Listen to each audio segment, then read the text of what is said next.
Welcome back to the Boogie Mansion, and if you're any familiar with Monster High, you know how important not just the dolls are to the franchise, but the media as well. There are many forms of content that Mattel has made to coincide with the doll releases that help to expand the world and characters, but with these many forms of content comes different interpretations of events and characters, which sometimes contradict. That brings me to the central question of this video. What is canon in Monster High? To answer this question, I'm going to be looking at many key pieces of media and drawing lines between them to put them into separate timelines. This may not cover all media like a few of the books as I haven't read them all, but I'll be covering most of the mainstream Monster High content. Without further ado, let's get on to the video. Like and subscribe. Volume 1 was the first Monster High media released, and the first canon on this list. The season features the core characters and doesn't have any major contradictions within itself, but the problem comes with how it relates to later material. The biggest contradiction that separates Volume 1 from the rest of G1 is the episode Party Planners. In this episode, Draculaura turns 1600. Draculaura's birthday today! Totally forgot. It's not every day you turn 1600. Which is directly retconned by the film Why Do Ghouls Fall in Love? Draculaura sweet 1600. There's really no way to reconcile this difference other than separating the canons. Another special that overwrites events from this volume is New Ghoul at School. In the episode Fear Squad, Frankie joins the Fear Leading team through an accidental demonstration of her skills while chasing around her detached hand. This lands her the adoration of the Fear Squad, much to Cleo's dismay. But in New Ghoul at School, Frankie shows up for a proper audition and makes the squad, but she's put on probation by Cleo due to her lying about dating Deuce. Fear leading practice, 3 o'clock sharp. You are on probation, but you have style. This is actually referenced in the first episode of Volume 2, when Frankie accidentally hits Cleo in the head. If you ever want to get off fear leading probation, you need to go and pull yourself together. Ghoulia, get me something to drink, okay? So from all this, it's pretty clear that Volume 1 is separate from the rest of the show. This brings us to the next timeline.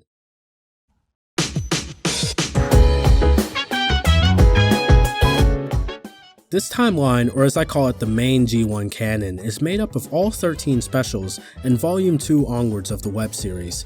Most of the material here meshes with each other, and there's a strong continuity between projects in this period. There are some contradictions here and there, however. The first that comes to mind is the Great Scarier Reef being called the Great Barrier Reef in Escape from Skull Shores. My folks are sending a boat to take all of us to the Great Barrier Reef. Another is Laguna having crippling stage fright in Great Scarier Reef, when she was shown to be perfectly capable of being on stage dancing in the Volume 3 episode Fright Dance. But there's also another weird thing with this continuity that you kind of have to ignore.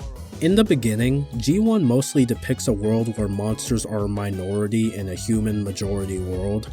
This comes to a head in Ghoul's Rule, where it seems like human-monster relationships will improve, but from Scarus onward, humans disappear entirely. It seems like the relationship flipped. The world is all monster locations like Scarus, Boo York, Hauntlywood, and New Gorleans. It seems like the human and monster worlds are entirely separate. I think this mainly comes down to the writers not wanting to deal with writing around human locations anymore. It becomes inconvenient to introduce new locations and characters when you have to write around world building that naturally confines the cast to a small amount of locations. I think this was for the best, as even the other generations didn't handle the human monster thing very well. Keeping the monsters in their own dimension and world allows for them to have much more freedom and explains away some more questionable world building. But other than that and some smaller continuity errors, the main canon is pretty cohesive most of the time. Now you may be thinking, what about the recent IDW comics? Those are G1, right? That brings me to the next section and our newest addition to Generation 1.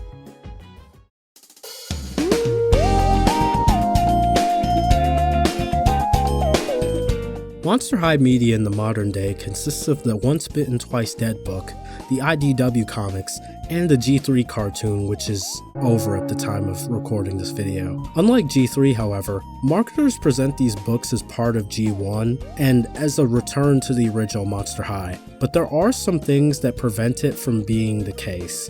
A large trend with the IDW comics seems to be merging traits from G3 into G1. For example, during the climax of Once Bitten Twice Dead, Laguna shoots water out of her hands to fight off members of the Van Helscream Society, an ability that she never had in G1. The first time Laguna ever showed something like this off was in the G3 cartoon. As a sea monster, I can gather water vapor from the air. It is how I breathe on land. You may think that Laguna had something similar to this in G1, and I kinda thought so too, but the closest thing I could find to her doing this was in Why Do Ghouls Fall in Love, where she and Gil shot water out of their mouths like a spout.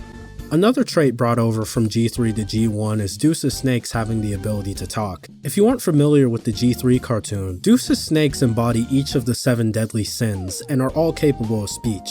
The previous generations never saw Deuce's snakes speaking like this. You could chalk this up to Deuce's snakes just remaining quiet before, but I kinda find that hard to believe. I actually like Deuce's snakes talking though. I think it's cool, but it still doesn't match up with G1. But probably one of the biggest contradictions featured in this continuity is in the Once Bitten Twice Dead book. A core part of the plot is that Draculaura has not unlocked her vampire powers. Throughout the book, Draculaura has to come to terms with the death of her father and becoming a monster who could inherit his legacy. Only in the last third of the book does she finally unlock her ability to turn into a bat. This directly contradicts Fright's camera action, where a big part of the plot is Draculaura unlocking her vampire powers, which she finally gets by helping find Elizabeth and making her the vampire queen. And it's shown that the events of Fright's camera action had to have happened in some way due to Elizabeth not being in disguise anymore.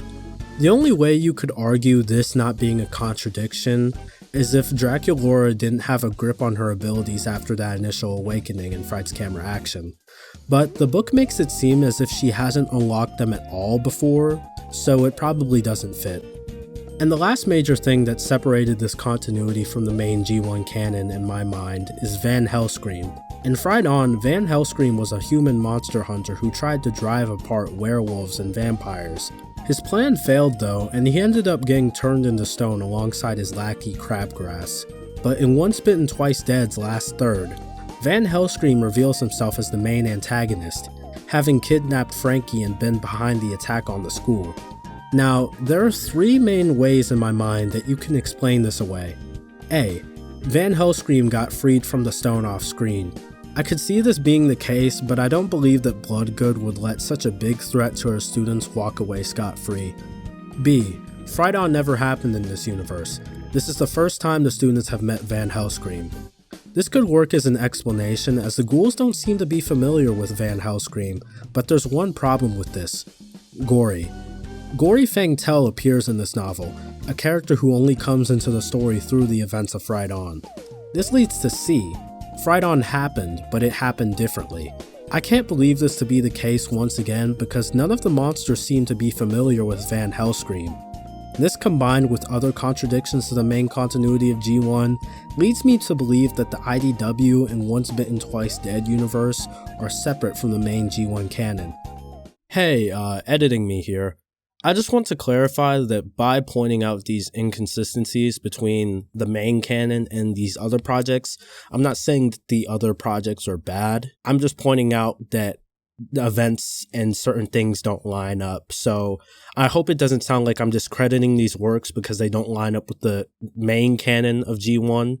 You may think me chiming in here is kind of unnecessary, like maybe you already thought that, but I mean, People think I hate Laguna when I don't. I just think her movie sucks and the writers didn't really care about her after a certain point. But yeah, back to the video. Continuing on with the written media, let's talk about the Diaries.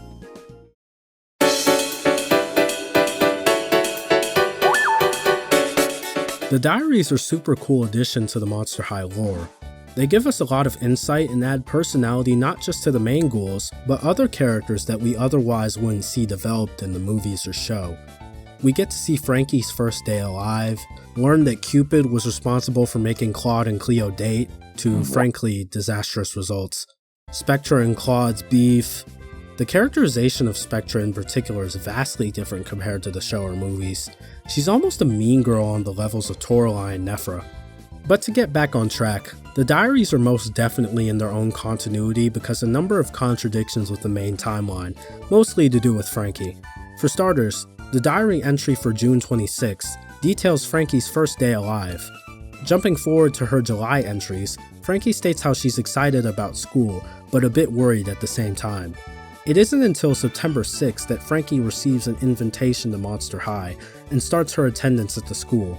In the meantime, she has made some friends. Draculaura and Claudine she met on a trip to the mall, and Ghoulia on another separate occasion. In New Ghoul at school, the opening establishes that Frankie is about to turn 16 days old, which implies the special takes place sometime in July.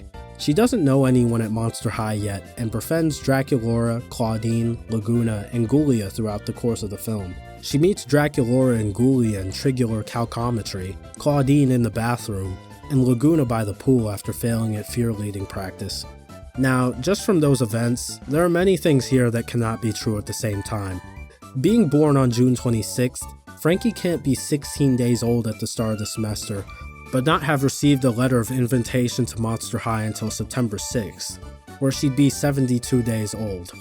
She also can't have met Draculaura and Claudine at the mall, but also have not met them until their second day of school. So since these pieces of information are incompatible, I can safely say that the diary continuity is separate from the movie/show.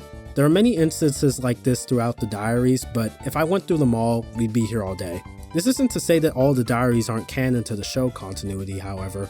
Many tidbits of information like Hoodoo living at Kindergrubbers, Rochelle's arrival at Monster High and her crush on Deuce, and other details filling in the backstories of the other characters can easily fit into the canon as long as they don't contradict anything. Go check out the diaries, they are very cool. Now let's move on to the next and final continuity.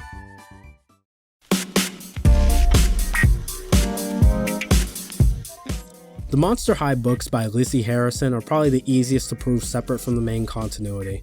To start off, rather than attending Monster High, the main ghouls attend Merston High. Merston is an anagram for monster, by the way. They all have to disguise the fact that they're monsters, and some even go by different names. Draculaura is Lala, Laguna Blue is just Blue, Medusa Gorgon is Maddie Gorgon, and I'm not going to elaborate further on this section because I'm not really interested in reading these books, but I think that information alone places it in its own continuity. And there are other Monster High books, a lot of them actually, but I don't want to cover each one, so... Maybe someday. With that, we've covered every canon that I consider important to Monster High. There's Volume 1 of the webisodes, the movies in Volume 2 onwards, the IDW comics and Once Bitten Twice Dead, the diaries, and the books. The movies and the webisodes are the primary source of information for the series, and most G1 follow-up media draws from it as a source. But that doesn't mean that the other continuities aren't worth checking out. So that's everything I wanted to talk about today. If you've watched this far, I'd like to thank you. This is a much shorter video than what I usually do, and I want to start making videos like this more often. Those 40+ minute videos do start to burn me out after a while. If you enjoyed this video, make sure to like, subscribe, and turn on post notifications to catch the next upload. Thank you for watching, and stay spooky. BRB!